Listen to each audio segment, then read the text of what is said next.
दोस्तों, क्या आप जानते हैं जानवरों के सींगों से तरह तरह की फैंसी चीजें बनाकर लोग कैसे कमा रहे हैं लाखों रुपए। लेकिन क्या आप जानते हैं सींगों से बर्तन कैसे बनते? अगर आपको नहीं पता तो चलिए जानते हैं।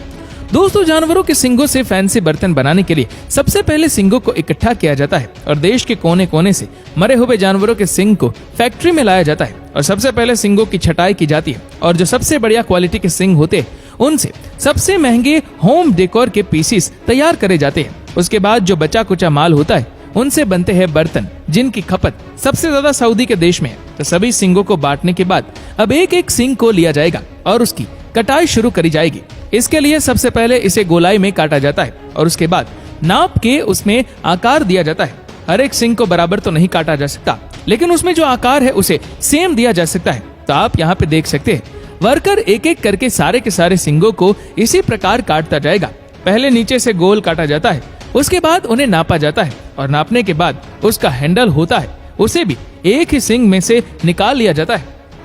अब जो सींग का बाकी का हिस्सा बचा है वो वेस्ट नहीं होगा। इससे बनते हैं तरह तरह के ब्रेसलेट और कुछ सींग में हड्डी रह जाती है तो कुछ में तो ऐसे ही निकल जाती है। जिनमें हड्डी रह जाती है उन्हें भी अलग कर लिया जाता है। और जो आप बड़ी सी मशीन देख रहे हैं इसी का सबसे बड़ा खेल है, क्योंकि इसी मशीन से सींग का रंग रूप सब बदल दिया जाता है। तो वहाँ सबसे पहले कटे हुए सींग की रबिंग शुरू की जाएगी और उन्हें एक आकार दिया जाएगा ताकि वो देखने में काफी सुंदर लगे। बिना सुंदरता वाली चीजों को आजकल कोई नहीं खरीदता, इसीलिए इसे और भी सुंदर बनाने के लिए यहाँ पे रबिंग का इस्तेमाल किया जाता है, जिसके लिए बहुत ही मेहनत के साथ 3 वर्कर लगे हुए हैं। तीनों वर्कर के पास एक एक सींग का ढांचा है। वो कम से कम 15 मिनट तक रहेगा और फिर वो आगे की ओर भेजते रहेंगे ताकि तीनों ही हर एक सींग को रबिंग करके उसमें चमक पैदा कर सके और वो देखने में इतना सुंदर लगे कि जिस किसी की निगाह इस पर पड़े उसे पता ही ना चले कि यह सींग से बना हुआ है।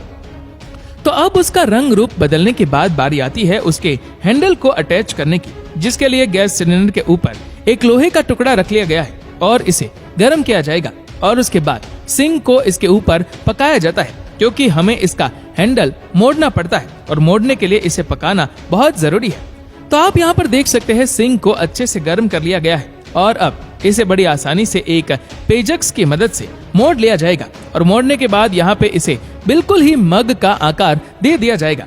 आकार देने के बाद इसी आकार को बनाने के लिए इसे ऐसे ही रस्सी से बांधकर कम से कम 10 मिनट के लिए रख दिया जाता है ताकि इसकी गर्माई है वो भी निकल जाए। और उसके बाद इसे पानी में डुबोया जाता है और इसे अच्छे से ठंडा होने के लिए रख दिया जाता है। ठंडा होने के बाद इसे दोबारा से रबिंग करने वाले वर्कर इसमें सुंदर सुंदर आकार डालते हैं और इसकी दोबारा से रबिंग करते हैं ताकि इसमें दोबारा से चमक लाई जा सके, जिससे ये देखने में बहुत ही सुंदर लगे।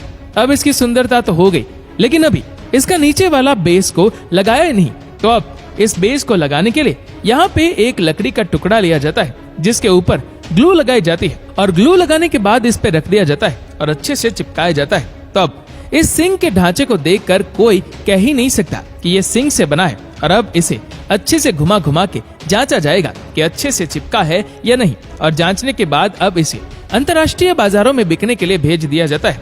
दोस्तों, कुछ इस तरह जानवरों के सींग से मग बनकर तैयार हो जाता है।